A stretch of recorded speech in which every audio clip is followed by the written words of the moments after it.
الحمد للہ رب العالمین، الصلاۃ والسلام علی رسولہ النبی الکریم وعلی آلہ واصحابہ اجمعین۔ الحمد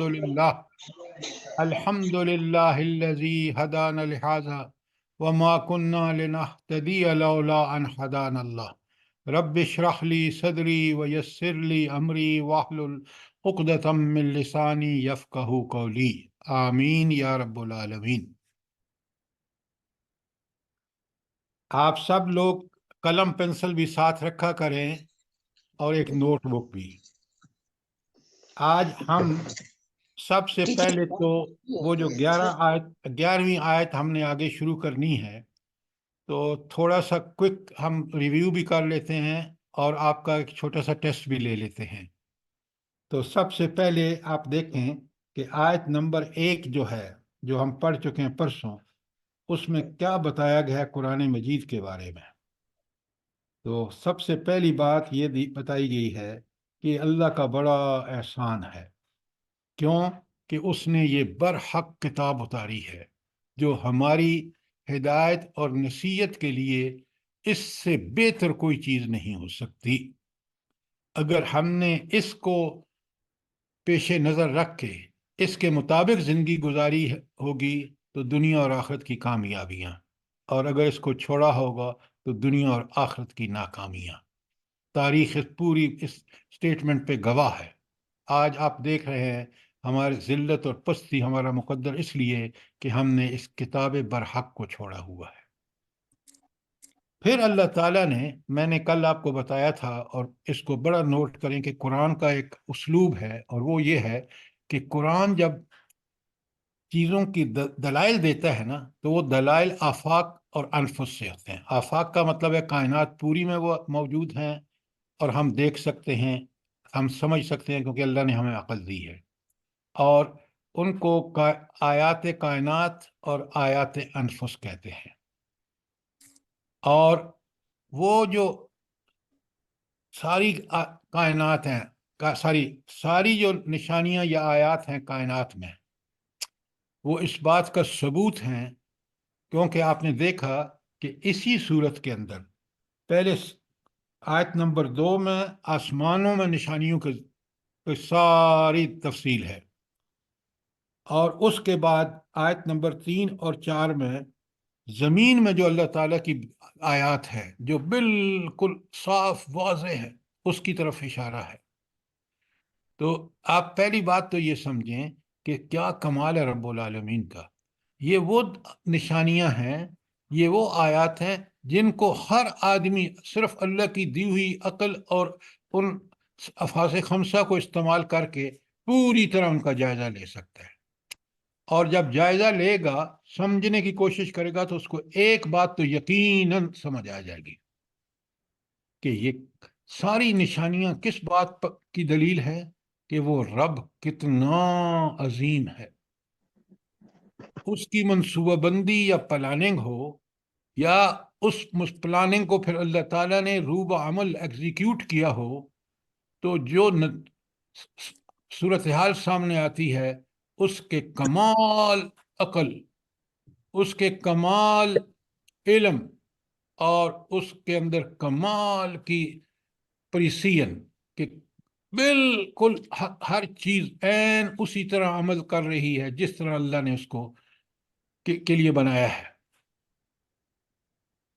تو ان سب نشانیوں کو وہ انسان جس کو اللہ تعالیٰ نے عمل کی آزادی دی ہے کہ چاہے تو نیک کرے چاہے تو برا کرے، اس انسان کے لیے یہ نشانیاں ہیں کہ دیکھو ہر چیز اس اللہ کے حکم کی کیسے پابندی کر رہی ہے۔ لہذا تمہیں کیا کرنا چاہیے؟ انسانوں کو کیا کرنا چاہیے؟ بھلا کیا کرنا چاہیے؟ سر اللہ تعالیٰ کی اطاعت میں رہنا چاہیے، جیسے اللہ کی مرضی ویسے چلنا چاہیے۔ بالکل ڈاکٹر صاحبہ آپ نے ٹھیک کہا، لیکن یہ پابندی لفظ جو ٹھیک نہیں ہے۔ اللہ کے حکم کو ہر جگہ ہر وقت، جس طرح یہ ساری کائنات کی نشانیاں اللہ کے حکم کے مطابق چل رہی ہیں، انسان کو تو اللہ نے ان چیزوں کو بنایا ہی انسان کے لیے ہے، تو انسان کو اس سے آگے بڑھ کر اپنے دل و جان سے اس کی اطاعت کا حق ادا کرنا چاہیے۔ جی سر بالکل ٹھیک ہے. اچھا، اب دیکھیں نا، یہ قرآن کو اس طرح پڑھ کے سمجھ کے عمل کریں گے تو انشاءاللہ اللہ تعالیٰ کی ساری جو فیوز و برکات ہیں وہ میں عطا ہوں گی. اب آیت نمبر 5 میں اللہ تعالیٰ کہتے ہیں کہ یہ عجیب لوگ ہیں، اللہ کی یہ نشانیاں دیکھنے کے باوجود کہ کس قدر اس نے ایک عظیم کارخانہ بنایا ہے، اور پھر خود انسان کو اس نے پیدا کیا ہے. انسان کوئی اس کا نام و نشان نہیں تھا، اس کو وہاں سے اٹھایا، اس بغیر نام و نشان کے اس کو نام و نشان والا پیدا کر دیا، صلاحیتیں کا کمال کر دیا. پھر بھی یہ انسان کہتا ہے کہ جب میں گل سڑ جاؤں گا، ہڈیاں ہوں گی، تو میں اٹھایا کیسے جاؤں گا؟ او بھائی تم تھے ہی نہیں، اس نے تو تمہیں پیدا کیا. کیا وہ دوبارہ پیدا کرنے پر عاجز ہو گیا اور تم اوپر نشانیاں نہیں دیکھتے اس کی قدرت کی؟ یہ چیز میرے اور آپ کے اندر آخرت کا یقین پیدا کر دیتی ہے کہ جس طرح قرآن اللہ تعالیٰ فرما رہے ہیں قرآن میں کہ تمہیں دوبارہ زندہ کروں گا اور تم سے حساب لوں گا، اور اس حساب کے نتیجے میں تمہاری آخرت کی زندگی جو ہے وہ اس نتیجہ ہوگا اس حساب و کتاب کا. یہ بڑی اہم بات ہے کہ آخرت کا یقین جب پیدا ہوگا اس کے بعد ہم دنیا میں ٹھیک ٹھیک عمل کریں گے، اللہ کی اطاعت کا حق ادا کریں گے. جس سے روکا ہے اس سے رک جائیں گے، کیونکہ اس کی ناراضگی دنیا اور آخرت کا بہت بڑا خسارہ ہے.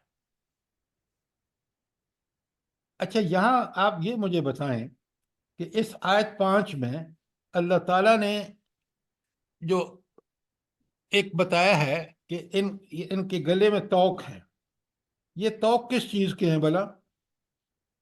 یعنی توق جب گلے میں پڑ جاتا ہے نا تو وہ بندہ نہ گردن کو موڑ ہی نہیں سکتا. سر گناہوں کے بوجھ ہیں. سر سجدہ نہیں کرتے تھے نا تو اس کا تو کیا نہیں کرتا. پھر وہی بات، پھر وہی بات. سر ان کے اعمال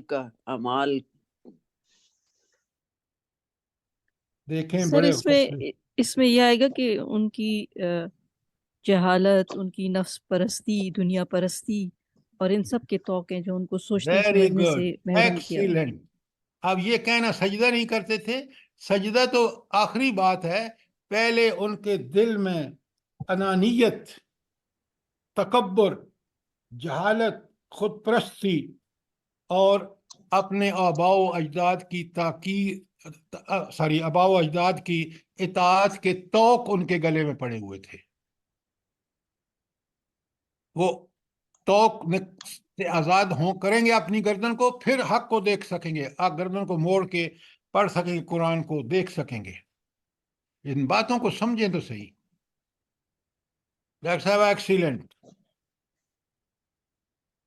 اچھا، اس کے بعد اب دیکھیں فیصلہ اللہ کا. اللہ کہتے ہیں اگر یہ توق گلوں سے نکالیں گے نہیں، اولئک اصحاب النار، یہ جہنمی ہیں، ہم فیہا خالدون.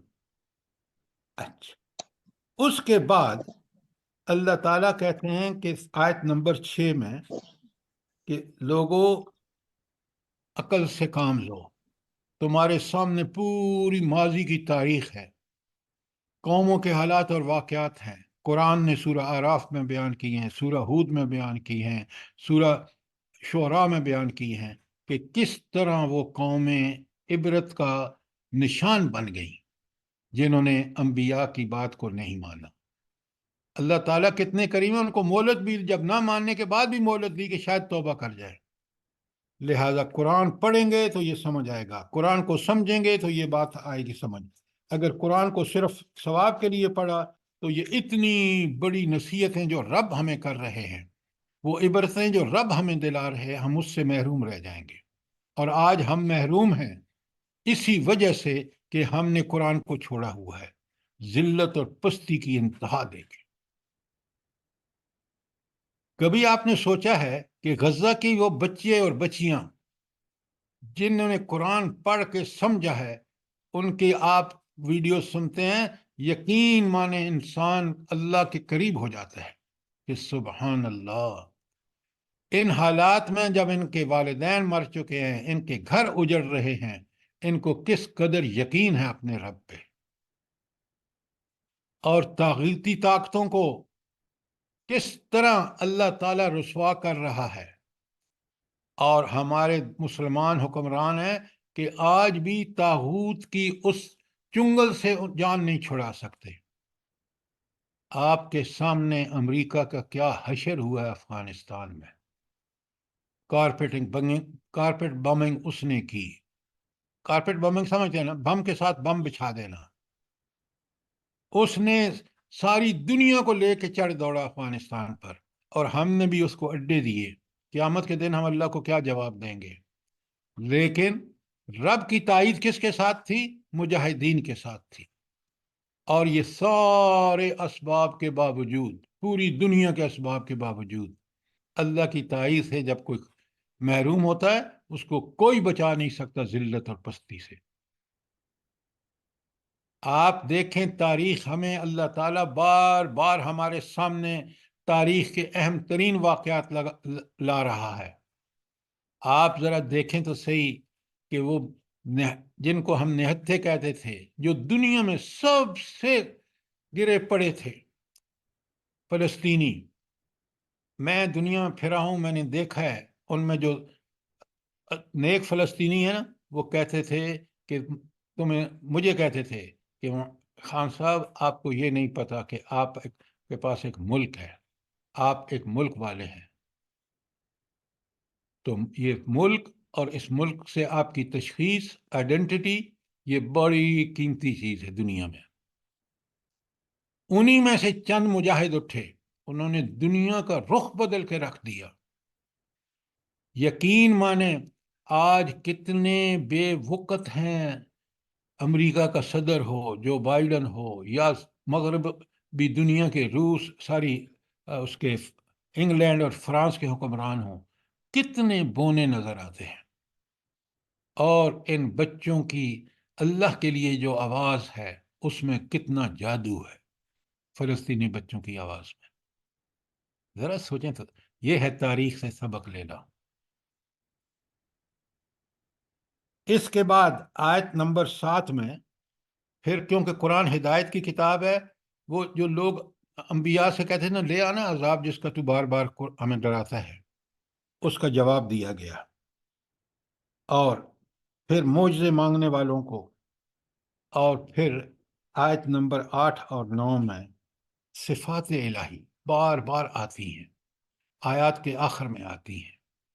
یہ کیوں صفات الہی کی ریپیٹیشن کیوں ہے قرآن میں؟ بتائیں مجھے، جلدی بتائیں۔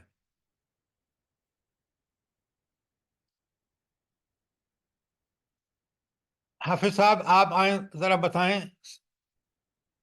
حافظ بشیر صاحب۔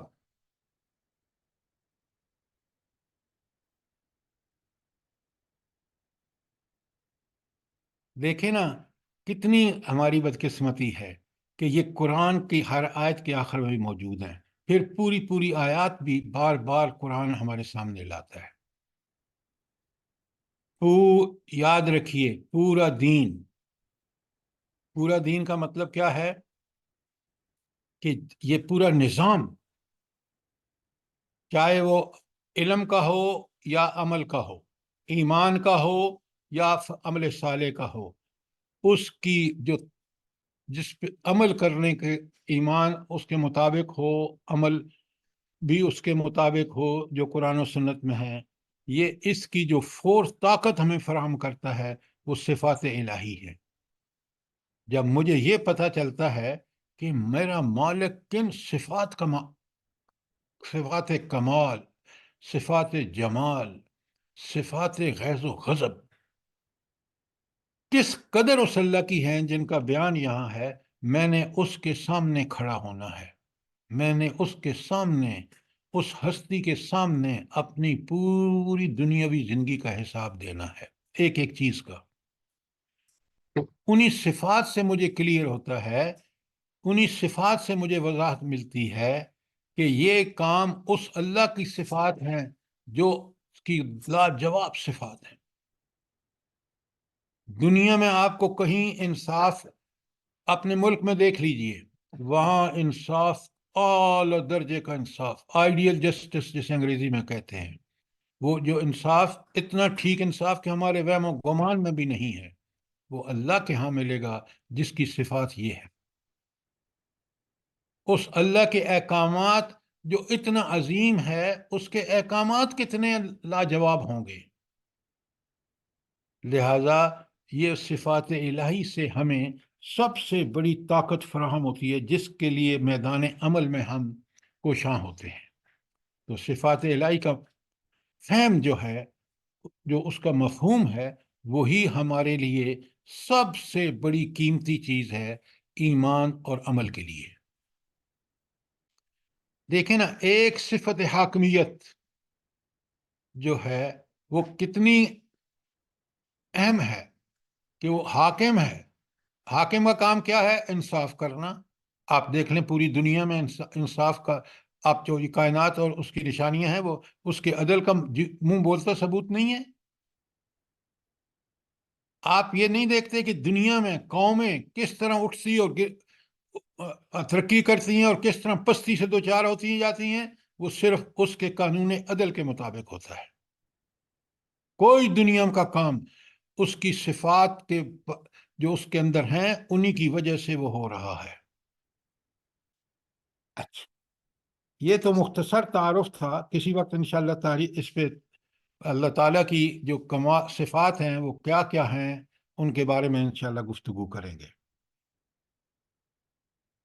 علم کا حال آپ دیکھیں، جو مثال قرآن نے بیان کی ہے یہاں آیت نمبر 8 میں، اس کے بعد توحید صفت علم اور دیگر کمال کی صفات کا جو ذکر ہے آیت 8 اور 9 میں، اور بلکہ 10 میں بھی، تینوں میں یہ صفات ہی کا ذکر ہے۔ اور 11ویں جو ہے آیت جو ہم پڑھ رہے تھے، اور اس میں ہم نے یہ پڑھ لیا تھا بسم اللہ الرحمن الرحیم، لہو معقبات من بین یدیہ ومن خلفہ، اس اللہ ہی کی چوکیدار ہیں، یعنی فرشتے جو تمہاری حفاظت پر مامور ہیں۔ میں نے اس کی مثال آپ کو دی تھی۔ آپ دنیا میں روز یہ مثالیں دیکھتے ہیں کہ ہونا تو چاہیے تھا اس حادثے کا نتیجہ کہ وہ بندہ ختم ہو جاتا، لیکن اس کے اللہ کی حفاظت فرما رہا ہے فرشتوں کے ذریعے، وہ صحیح سالم بچ جاتا ہے۔ اب آئیے آج کی آیت، اور میں نے کل آپ کو ہوم ورک دیا تھا، ان اللہ لا یغیر ما بقوم حتی یغیر ما بانفسہم۔ یہ جو آیت ہے، اب سب سے پہلے تو آپ نے مجھے یہ بتانا ہے، کیونکہ یہ آیت آج امت مسلمہ کے لیے اور مسلمانوں کے لیے انتہائی اہم ہے۔ اس میں قوموں کے عروج و زوال کی اللہ کی سنت بیان کر دی گئی ہے۔ تو اب اس آیت میں یہ اللہ کی سنت کیا بتائی گئی ہے؟ ان اللہ لا یغیر ما بقوم حتی یغیر ما بانفسہم۔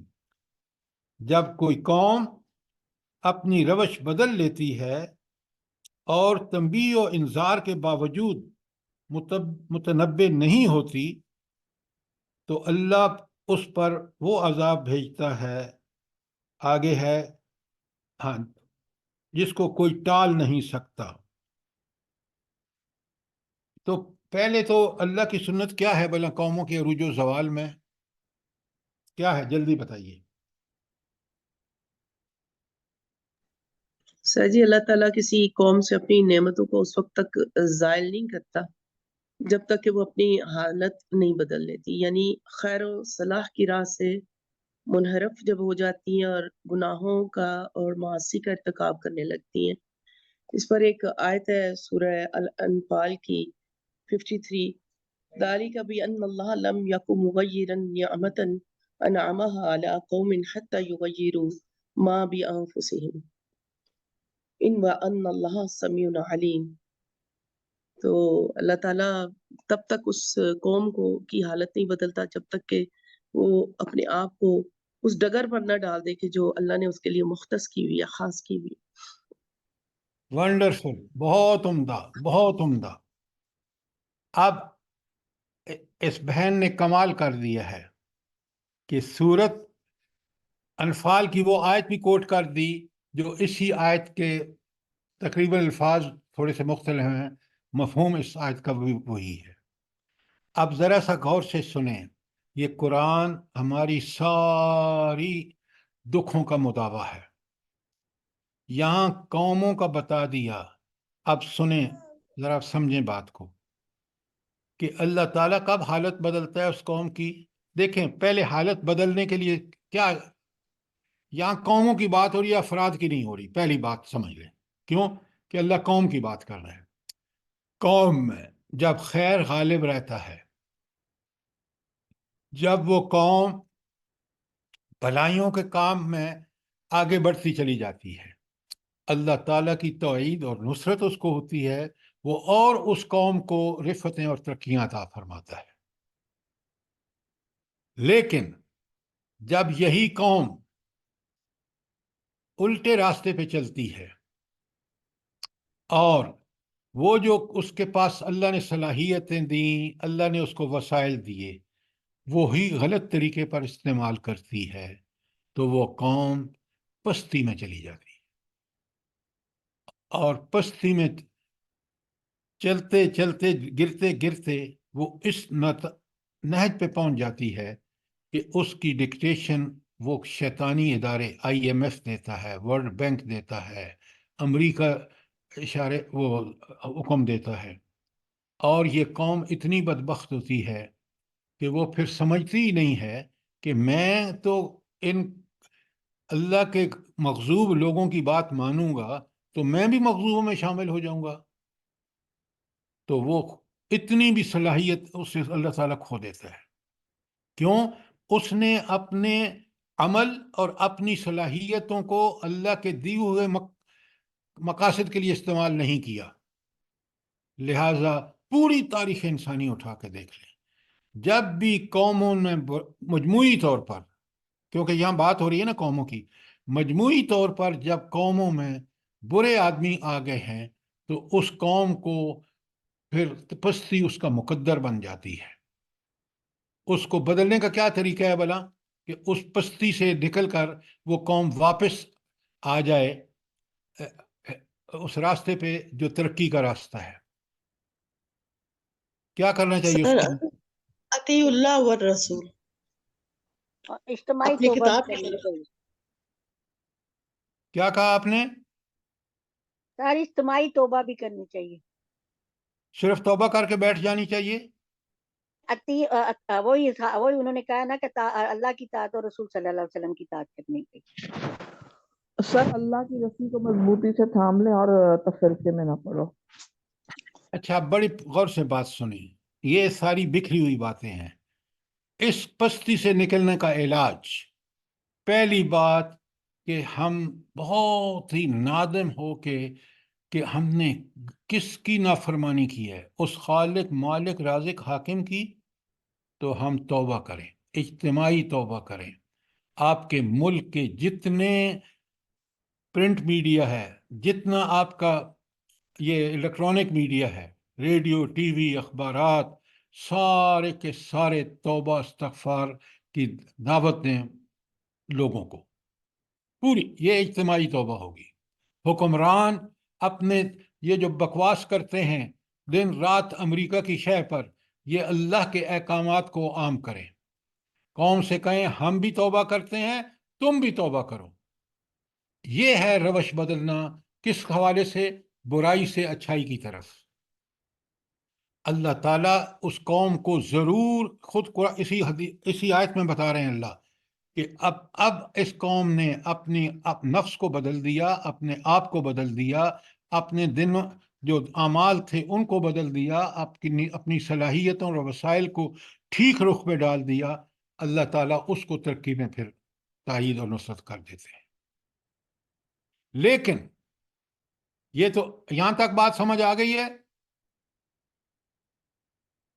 جی سر آگے۔ جی سر۔ جی اب سر، سنیں، جزاک اللہ۔ اب اگر یہ قوم انہی برائیوں میں جن میں ملوث ہے اور وہ اس کو تباہی، بربادی، پستی اور ذلت کی طرف لے جا رہی ہیں، اس سے توبہ طائب نہیں کرتی اور وہ اسی ڈگر پہ چلتی ہے، یقیناً اس پر اللہ کا عذاب آئے گا،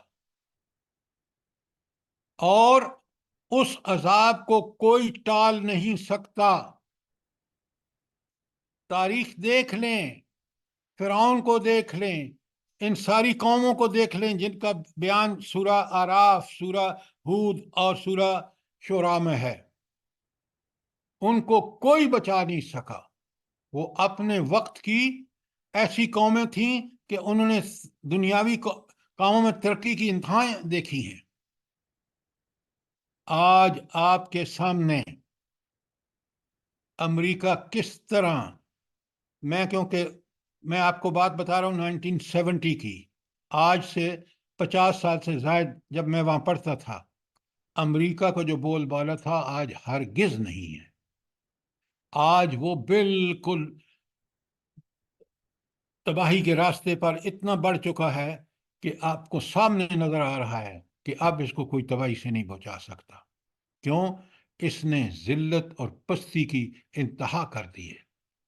جہاں ہومو سیکشولیٹی قانونی درجہ حاصل کر لے، جہاں یہ آج جو آپ کے ملک میں بھی ڈکٹیشن میں آ رہا ہے، ٹرانسجنڈر بل، یہ اللہ کی غضب کا باعث ہوتے ہیں۔ اس غضب کو دیکھنا ہو تو قوم لوط کو پہ جو عذاب قرآن میں آیا ہے اور جو بحر لوط کی آج صورتحال ہے اس کو دیکھ لیں۔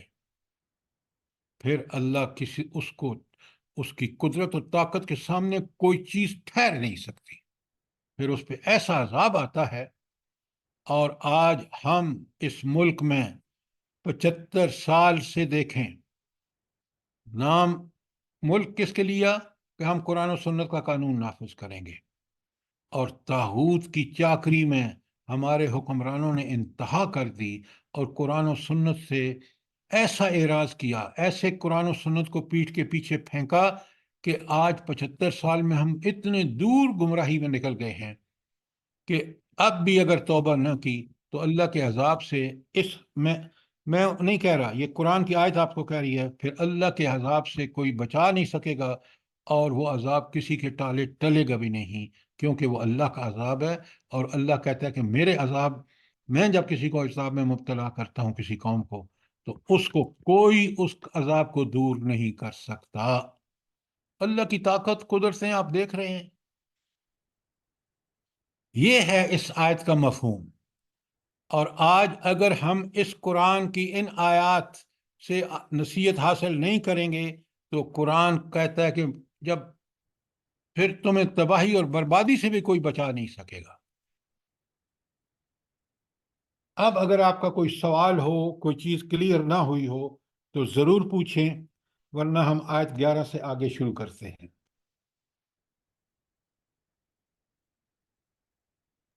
سر اس میں وہ ہے نا، جیسے یونس علیہ السلام کی قوم نے اجتماعی توبہ کی تھی تو ان کا عذاب ٹل گیا تھا، اس طرح ہمیں بھی کرنی چاہیے آج۔ ہم کہیں دور دور نظر آتے ہیں یہ کرتے ہوئے؟ اللہ ہمیں ہدایت دے، اللہ ہمیں ہدایت دے، اللہ ہمارے حکمرانوں کو ہدایت دے۔ عوام، حکمران، اور دیکھیں حکمران سب سے پہلے ہیں، کیوں؟ ان کے ہاتھ میں وہ ذرائع وسائل ہیں، میڈیا ہے، اخبارات ہیں، ریڈیو ٹی وی ہے، جو دن بھر امریکہ کی جو جس راستے پہ ان کو ڈال دیا ہے وہ اسی راستے پہ دوڑتے چلے جا رہے ہیں۔ لہذا یہ بات اتنی آسان نہیں کہ ہم صرف کہہ دیں، اس میں جتنی جلدی کر لیں، کیوں؟ ادھر اللہ کا عذاب تیار کھڑا ہے، اور ہم نے پہلے اتنی تاخیر کر دی ہے، مزید تاخیر کی کوئی گنجائش نہیں ہے۔ ہم دامے درمے سخنے اللہ سے دعائیں کریں کہ پروردگار توفیق دے، ورنہ اس عذاب میں پھر بچے گا کوئی نہیں۔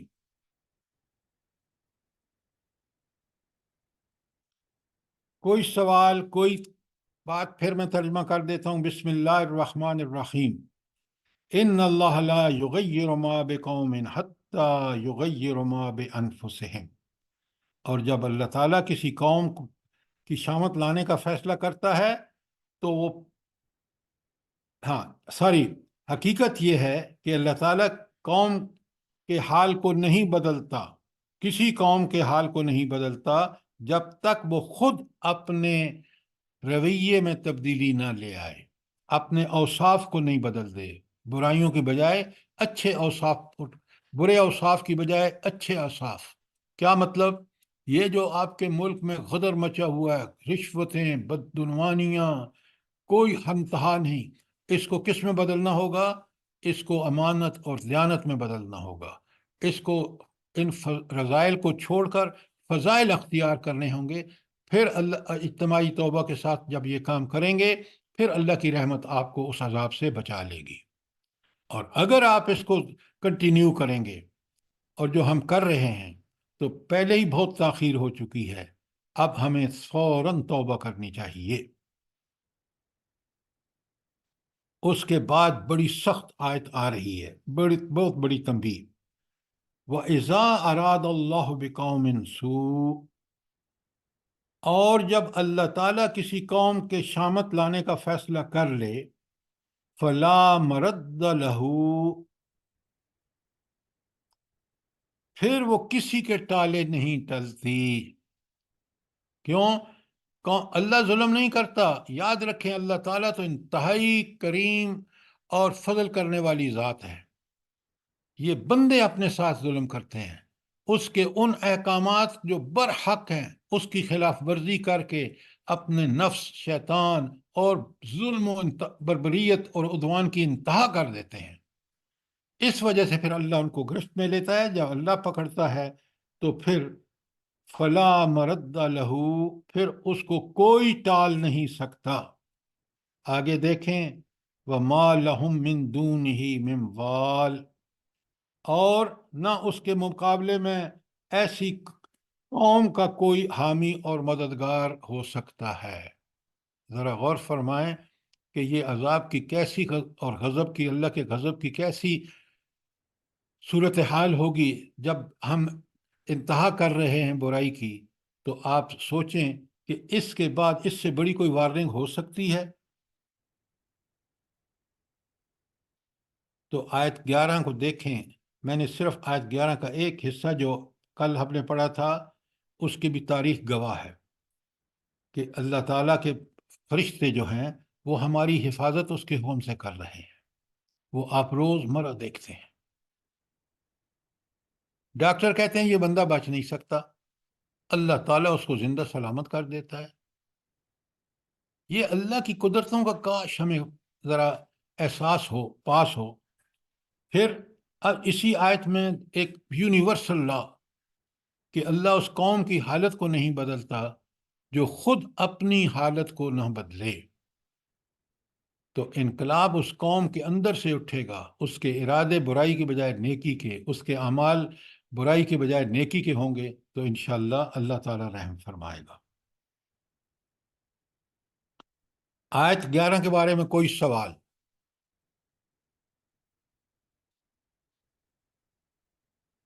اب آ جائیے آیت 12 پر.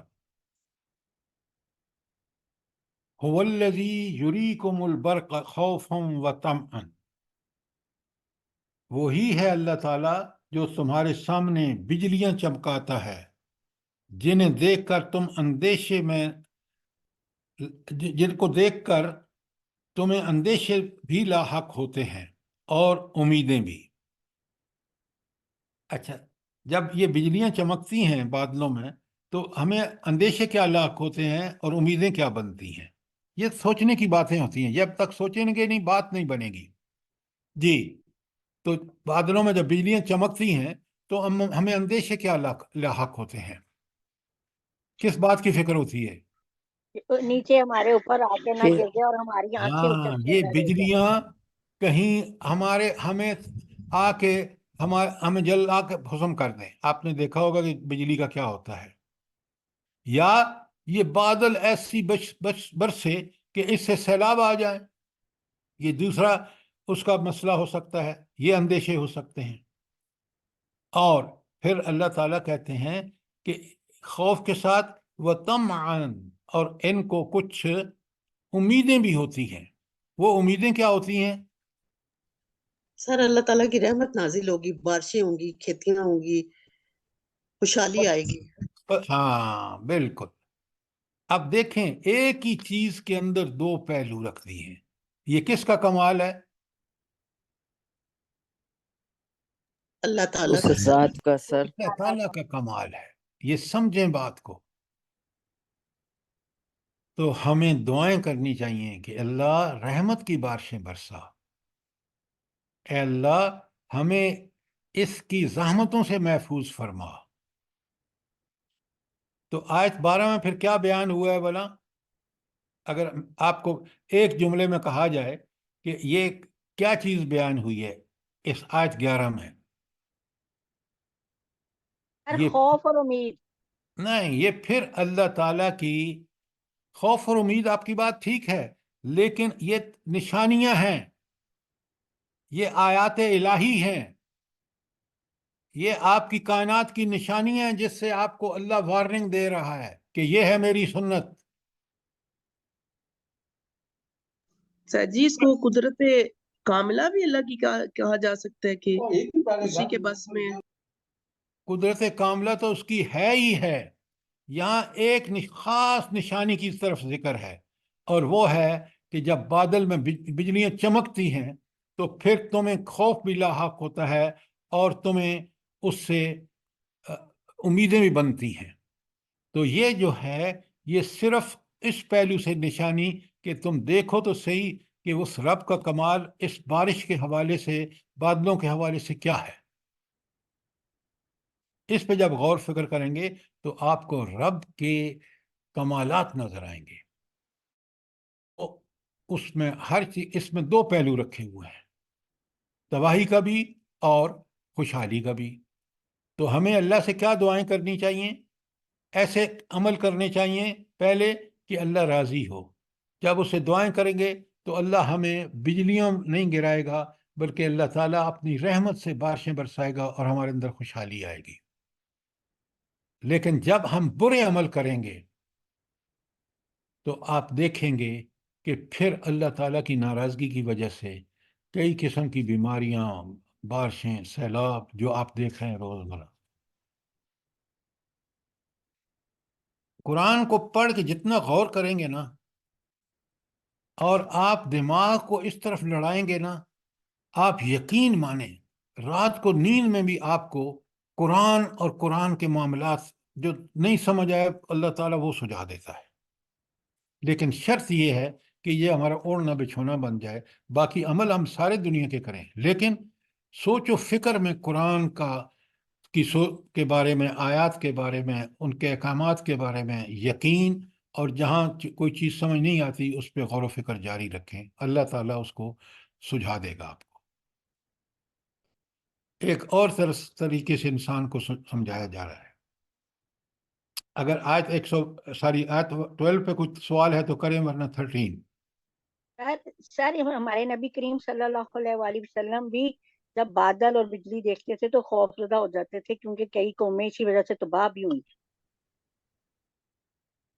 اور اللہ کی پناہ میں مانگتے تھے۔ اللہ کی پناہ مانگتے تھے۔ تو آپ کو قرآن کو سمجھنا ہے نا، تو پھر آپ حدیث اور سورت نبی کریم صلی اللہ علیہ وسلم کے واقعات پہ جائیں گے۔ بالکل آپ نے ٹھیک کہا کہ یہی چیز جب نبی کریم صلی اللہ علیہ وآلہ وسلم دیکھتے تھے خوف زدہ ہو جاتے تھے اور اللہ سے دعائیں ایک بارش کی دعا بھی ہے، بارش کی دعا بھی ہے کہ اس بارش کو ہمارے لیے نفع بخش بڑھائے۔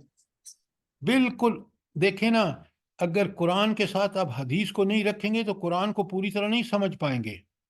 نبی کریم صلی اللہ علیہ وآلہ وسلم کو اللہ تعالیٰ نے اس بات کا ذمہ دار ٹھہرایا کہ وہ اس کی تشریح بھی کریں، اور برحق تشریح جو ہے وہ نبی کریم صلی اللہ علیہ وسلم کی ہے۔ اچھا، آج 13 میں بھی انسان کو یہی کیفیت دوبارہ سمجھائی جا رہی ہے، وَيُسَبِّحُ الرَّعْدُ بِحَمْدِهِ، اور بادلوں کی گرج اس کی حمد کے ساتھ اس کی پاکیزگی بیان کرتی ہے۔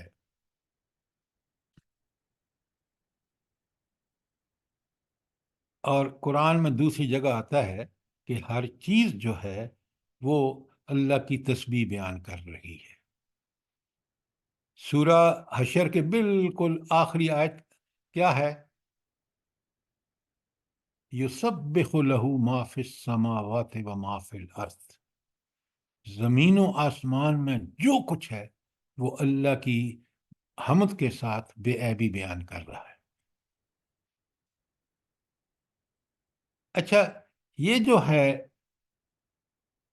ہاں یسبح یسبح بحمد ربہ، یہ آخری پارے کا جو ہے 28ویں پارے میں یہ بار بار آتا ہے، کبھی مضارع کے صیغے میں یسبح بحمدہ یا سبح للہ ما فی السماوات والارض۔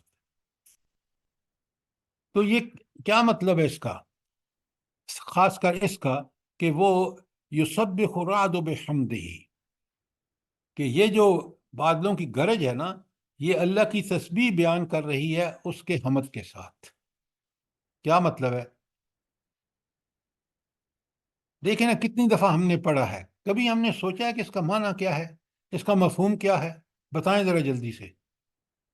سر ہر چیز اپنے اپنے انداز میں اللہ تعالیٰ کی حمد بیان کر رہی ہے اور اطاعت میں لگی ہوئی ہے، اطاعت سے باہر نہیں جاتا۔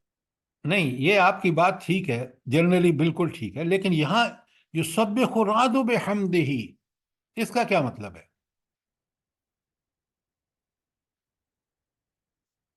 آپ بڑے غور سے سنیے۔ جس طرح آپ نے فرمایا کہ ہر چیز اللہ کی پہلے حمد بیان کر رہی ہے اور حمد کے ساتھ ہی تسبیح بیان کر رہی ہے، اسی طرح یہ گرج جو ہے، قرآن میں دوسری جگہ اللہ تعالیٰ فرماتے ہیں کہ یہ ہر چیز اللہ کی حمد اور تسبیح بیان کر رہی ہے، لیکن تم ان کی زبان کو نہیں سمجھتے۔ تو بالکل گرج بھی ہے، وہ اللہ ہی کی ایک پیدا شدہ چیز ہے، وہ بھی بالکل یہی کام کر رہی ہے جو ہر چیز کر رہی ہے۔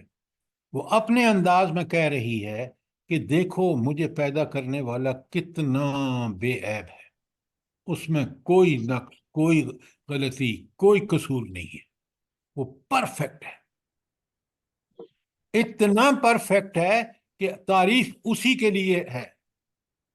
تعریف کس کے لیے ہوتی ہے؟ جس کے اندر ساری خوبیاں ہوں، اچھائیاں ہوں، بھلائیاں ہوں۔ اللہ تعالیٰ میں ایک ایک بھلائی اور ایک ایک اچھائی اور ایک ایک اعلیٰ صفت اعلیٰ درجے کی ہے۔ تو ہر چیز جو ہے وہ اپنے حال سے یا اپنی زبان سے بول رہی ہے تو ہم سمجھتے نہیں، حال سے وہ ہمیں صاف دکھائی دے رہی ہے کہ اس کا حال یہ ہے کہ اللہ کے حکم کی پابندی میں زمین، چاند، ستارے، آسمان انتہا کر رہے ہیں اس کی اطاعت میں۔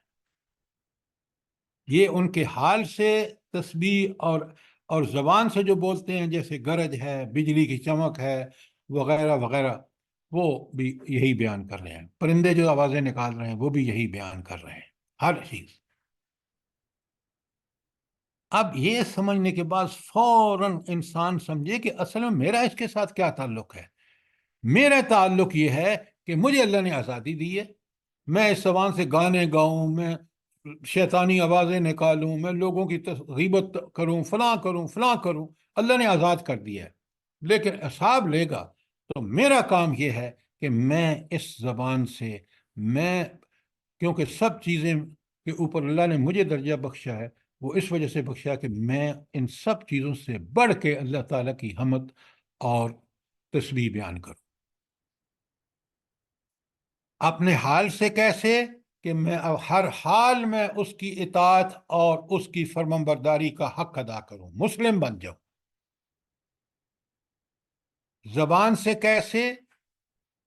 وَسَبِّحْ بِحَمْدِ رَبِّكَ، اللہ بار بار کہتا ہے کہ تو تسبیح کر اپنے رب کی حمد کے ساتھ، اور میں ان تمام دنیا کی چیزوں سے بڑھ کے اللہ تعالیٰ کی، اور وہ میرے جذبات، احساسات میں دیکھیں نا، جب میں کہتا ہوں نا الحمدللہ، آپ یقین مانیں، کیونکہ مفہوم بڑا کلیئر ہے میرے لیے، مجھے مزہ آتا ہے یہ لفظ کہتے ہوئے۔ پھر میں دیکھتا ہوں کہ اکثر دعائیں الحمدللہ سے شروع ہوتی ہیں۔ پھر میں دیکھتا ہوں کہ آخرت میں بھی لوگوں کا جو ڈسکشن کے بعد آواز ہوگی وہ الحمدللہ رب العالمین۔ تو اس کا مطلب ہے کہ جب میں یہ کلمہ کہہ رہا ہوتا ہوں سمجھ کے، بوجھ کے، دل کی گہرائیوں سے، تو مجھے تو اللہ تعالیٰ اس وقت جب اس کیفیت میں ہوتا ہوں تو میں فرشتوں سے بھی اعلیٰ درجے پہ ہوتا ہوں۔ کیوں؟ فرشتوں کو تو اللہ نے چوائس نہیں دیا، مجھے تو اللہ نے اختیار دیا ہے، میں اس اختیار کو عین اللہ کے حکم کے مطابق استعمال کر رہا ہوں۔ جب یہ سمجھ کے ان آیات کو پڑھیں گے تو یہ آیات آپ کو ایسا لطف دے جائیں گی اور ایسی طاقت فراہم کریں گی کہ ہم ہر آن اور ہر لمحہ اللہ کے احکامات کے پابند ہو جائیں۔ بات سمجھ آئی یا نہیں آئی؟ جی سر۔ وَيُسَبِّحُ الرَّعْدُ بِحَمْدِهِ وَالْمَلَائِكَةُ مِنْ خِيفَتِهِ، بادلوں کی گرج اس کی حمد کے ساتھ اس کی پاکی بیان کر رہی ہے، اور فرشتے اس کی ہیبت سے لرزتے ہوئے جو ہیں وہ تسبیح کر رہے ہیں۔ کیا بات ہے، یہ ہے رب کا کمال۔ کائنات کی ہر چیز، فرشتے، آپ کو پتہ ہے فرشتوں کی تعداد کی کوئی انتہا ہی نہیں ہے، اور وہ سارے فرشتے۔ اچھا یہ بتائیں کہ وہ اللہ کی ہیبت سے کیوں لرزتے ہیں؟ جلدی بتائیے، انسان کیوں نہیں لرزتا؟ وہ لرزتے ہیں کیوں؟ سر وہ اللہ کے پاس ہوتے ہیں اور اللہ کی جلال اور عظمت کو دیکھ رہے ہوتے ہیں۔ Very good, excellent. ہمیں اللہ نے غیب سے یہ سب باتیں بتائی ہیں، تو اب انسان جو ہے اختیار کی وجہ سے حرکتیں کرتا ہے۔ فرشتے، بالکل انہوں نے ٹھیک کہا کہ فرشتے ہر آن وہ اللہ کی قدرت کے مظاہر اپنی آنکھوں سے دیکھتے ہیں، تو وہ ہیبت ان پر اس لیے طاری رہتی ہے کہ وہ اس کیفیت سے دوچار ہوتے ہیں جو اللہ کی ہیبت کو، اللہ کے کارناموں کو دیکھ رہے ہوتے ہیں، اس کے احکامات کو، بلکہ یہ ان کو حکم دیتا ہے اللہ کہ یہ کام کرو، اس لیے وہ لرزتے ہیں۔ اور انسان اگر اللہ کے ساتھ تعلق پیدا کر لے، اس کا قرب حاصل کر لے، اس کے قرآن کو سمجھے، تو یہ کیفیت اس پر بھی طاری ہوتی ہے۔ وَيُرْسِلُ الصَّوَاعِقَ، ہم پہلے پھر ترجمہ کر دیتا ہوں، يُسَبِّحُ الرَّعْدُ بِحَمْدِهِ وَالْمَلَائِكَةُ مِنْ خِیفَةِ، سر جی بادلوں ایک کی، سوال ہے یہاں پر۔ جی سر جی یہ جو کہا جاتا ہے ایک روایت میں کہ جب سورہ نام اتری تھی تو ہزاروں کی تعداد سے فرشتے ساتھ اترے تھے سبحان اللہ و بحمدہ سبحان اللہ العظیم پڑھتے ہوئے، یہ صحیح ہے؟ یہ بالکل صحیح حدیث ہے، اس لیے کہ آپ نے جو ابھی فرمایا نا کہ سورہ آپ پڑھیں، جو قرآن میں 6 نمبر سورہ ہے الانعام جس کا آپ نے ذکر کیا ہے، وہاں اللہ کی صفات کمال بیان ہوئی ہے، کمال کی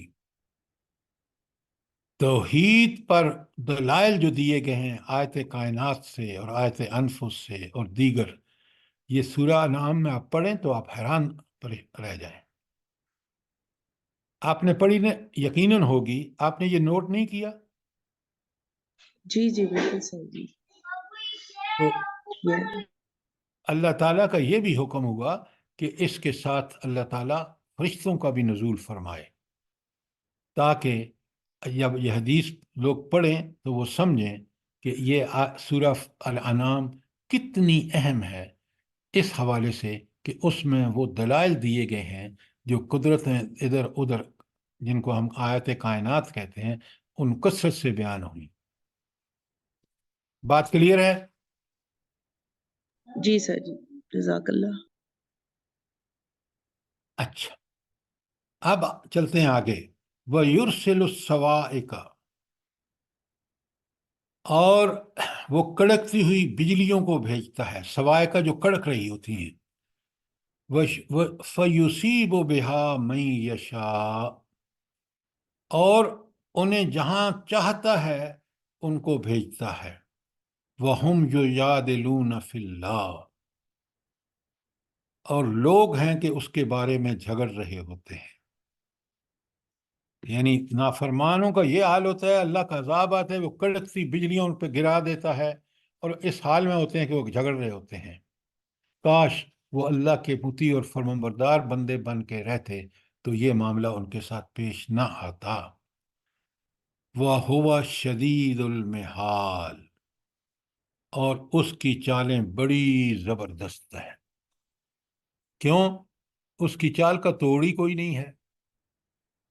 دنیا کے سارے انسان، ابھی آپ نے پڑھا ہے سورہ یوسف میں کہ چالیں کس قدر چلی ہیں ان کے بھائیوں نے، ان قافلے والوں نے، ان خواتین نے، ان کو جیل میں بھجوا کے. سارا اوپر کا طبقہ جو تھا، جو سو کالڈ لبرل اور وہ تھے اپنے حکمران، وہ کس طرح انہوں نے ان کو ہار مان کے یوسف علیہ السلام کے حوالے کر دیا کہ اب آنے والے قحط کا حل جو ہے وہ یہی ایسا ہی بندہ نکال سکتا ہے جس کی عقل دانش کا وہ معترف ہو چکے تھے.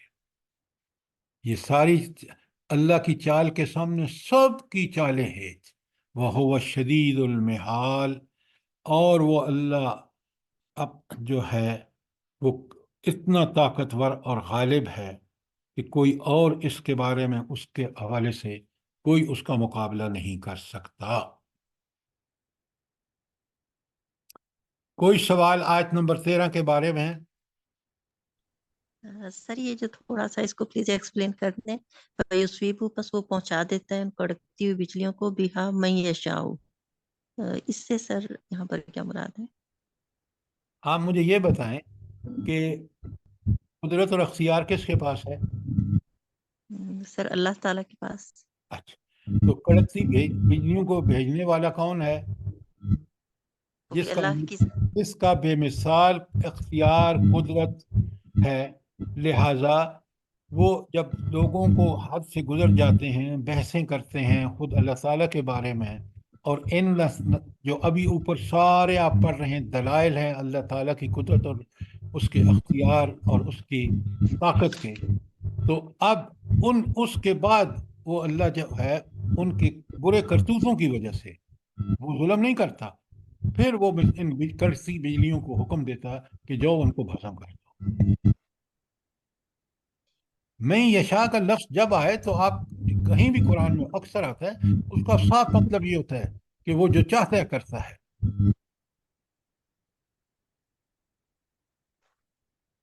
ایک آیت ہے یاد رکھ لینا تو مثلا وَمَا تَشَاءُونَ إِلَّا مَن يَشَاءَ اللَّهُ، تمہارے چاہنے سے کچھ نہیں ہوتا، ہوتا وہ ہے جو اللہ چاہتا ہے. جی سر، جزاک اللہ. اب اگر 13 کی کوئی آپ کے پاس سوال کامنٹس نہیں ہے تو آتے ہیں آیت 14 میں. بڑے غور سے سنیے، اور پہلا سوال آ رہا ہے لہو دعوت الحق، اسی کو پکارنا، اسی سے دعائیں کرنا برحق ہے. باقی یہ ساری مزاروں پر، بتوں کے سامنے یہ سب دعائیں کرنا فضول ہیں، کیونکہ ان کے پاس کوئی طاقت ہی نہیں. تو اسی کو پکارنا حق ہے. یہ یہاں کیوں آیا ہے؟ اس کا کس طرح نظم کلام میں کہ یہ آیت یہاں آئی ہے کہ اسی کو پکارنا حق ہے؟ کیوں؟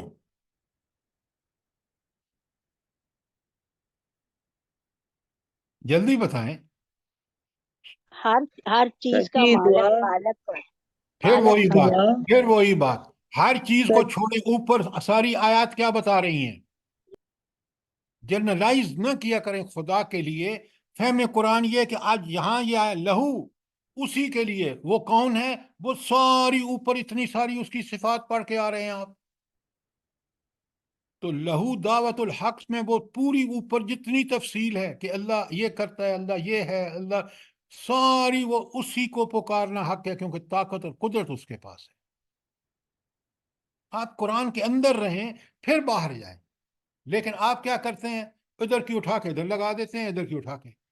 لہو دعوت لہو کس کے لیے ہے؟ وہ جو اوپر ساری صفات آپ نے آیت نمبر 2 میں پڑھی ہیں، 3 میں پڑھی ہیں، 4 میں پڑھی ہیں، پھر آپ کتنی آیتیں آئی ہیں جو توحید کے بارے میں.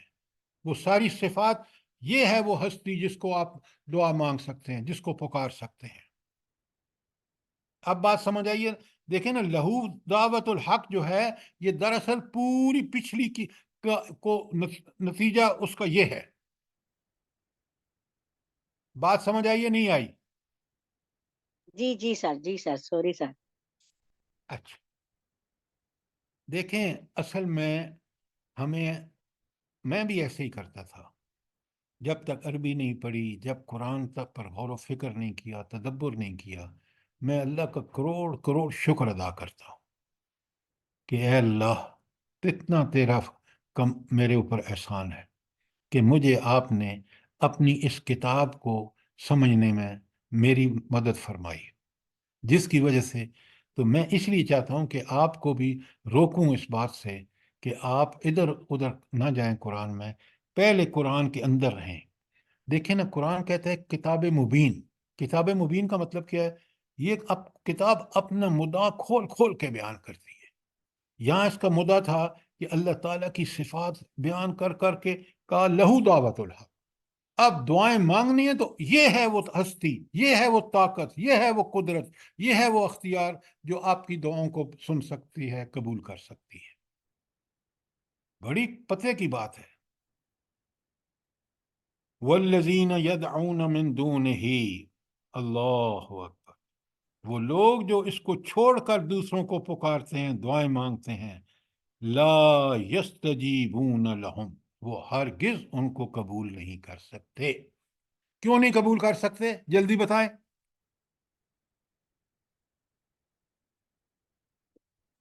کیونکہ ان کے پاس کوئی اختیار نہیں ہے۔ ہاں، ان کے ان پاس کے پاس کوئی، کوئی بھی وہ طاقتیں جو بیان ہوئی ہیں اوپر، ان میں سے ایک طاقت بھی ان کے پاس نہیں ہے۔ بالکل آیات کے اندر رہیے۔ اچھا، پہلے تو فرمایا والذین یدعون من دونہ لا یستجیبون لہم بالشیء، کسی چیز کا بھی، معمولی سے معمولی چیز کا بھی ان کو اختیار نہیں ہے کہ وہ قبول کر سکیں۔ طاقت و قدرت ہی ان کے پاس نہیں ہے۔ طاقت و قدرت ہستی کے پاس ہے، اوپر اس کا بیان آ چکا ہے۔ اللہ، اب دیکھیں قرآن کی مثال، سبحان اللہ سبحان اللہ۔ اس مثال کو سمجھنے کے لیے کسی اسکول کالج کی ڈگری کی ضرورت نہیں ہے، یونیورسٹی کی۔ ہم آرام، اللہ تعالیٰ کی مثالیں ایسی ہیں کہ ہر قرآن پڑھنے والا سمجھ سکتا ہے، اور ان کو اگر سمجھا ہے تو ان پاک روحوں نے جو صحابہ اور صحابیات اور رسول اللہ صلی اللہ علیہ وسلم کی تھی، اللہ کباسط کفیہ الی السماء، تو اس کا الی الماء، جی الی الماء، الی السماء نہیں ہے سر۔ سوری جزاک اللہ۔ ہاں، اللہ کباسط کفیہ، اس شخص کی طرح ہے جو دونوں ہتھیلیاں جو ہیں پھیلا کر الی الماء، پانی کی طرف، وہ اپنی ہتھیلیاں پھیلا کے یعنی دعا مانگتا ہے پانی سے۔ کیا کہتا ہے؟ وَلِيَبْلَغَ فَاهُ، کہ وہ پانی کہاں پہنچ جائے؟ اس کے منہ پر تک۔ پیاسا شدید اور پانی کی طرف ہاتھ پھیلا کے دعا مانگتا ہے کہ اے پانی میرے منہ میں آ جائے، آ جاؤ۔ وَمَا هُوَ بِبَالِغِهِ، اور وہ پانی اس کے منہ تک نہیں پہنچتا۔ تو اس مثال کا کیا مطلب ہے؟ اب جوڑے نا ذرا پیچھے جو آیا ہے، غیر اللہ سے پکارنے والے ایسے ہیں جیسے ایک آدمی اتنا بے وقوف ہو کہ وہ ہاتھوں پھیلا کے پانی سے دعا کر رہا ہے کہ آ میرے منہ میں آ جا، اور وہ آتا نہیں ہے۔ کیا تعلق ہے ان دونوں کا؟ عجائب ذرا وہ کتاب لاؤ میرے پاس سے، جی جلدی بتائیں۔ سر اللہ کے حکم سے ہی ہوتا ہے نا سب کچھ، وہ چھوڑیں سر حکم بات، پانی اس کے پاس بھی جس اللہ تعالیٰ کا جو اختیار ہے وہ بتوں میں تو نہیں ہے نا۔ سر کوشش وہ کریں گے تو کام ہوگا، بغیر کوشش کے کچھ نہیں ہوتا، خواہش سے کچھ نہیں ہوگا۔ ٹھیک سمجھیں، آپ اٹامک ٹوئیاں مار رہے ہیں۔ سر اس سے یہ پتا چلتا ہے کہ جیسے پانی اس کے پاس خود بخود نہیں آ سکتا، اس طرح وہ نعوذ باللہ خود بخود اپنے آپ پیدا نہیں ہوا، اس کو پیدا کرنے والی کو ہستی ہے جس کے ذریعے وہ پیدا ہوا ہے، اس کو یاد کرے۔ اس سے یہ بھی مراد ہے کہ وہ ان کے اختیار میں کچھ نہیں ہے جن سے وہ مانگتا ہے، سارے اختیارات اور قدرتوں کا مالک وہ اللہ ہے، اسی سے مانگے گا تو اسے ملے گا۔ یہ ساری باتیں جو آپ کر رہے ہیں نا، یہ ہاف ٹروتھ ہے۔ اب میں آپ کو بتاتا ہوں